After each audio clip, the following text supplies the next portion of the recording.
میں بچپن سے دیکھ نہیں سکتی، اس لیے مجھے بینائی کا کوئی تجربہ نہیں۔ میرا تعلق ایسے علاقے سے ہے جہاں معذوری کی مشکلات اور بڑھ جاتی ہیں، لوگوں کے رویے سمجھ سے بالاتر ہو جاتے ہیں۔ اس کے باوجود میں نے اپنے تعلیمی سلسلے کو جاری رکھا اور صوتی کتب کی مدد سے اپنی تعلیم حاصل کی۔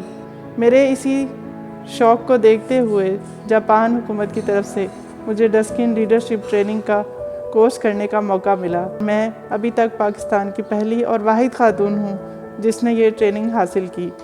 اس وقت میں سیالکوٹ میں ایک ادارہ چلا رہی ہوں جو معذور بچوں کی فلاح و بہبود کے لیے کام کرتا ہے۔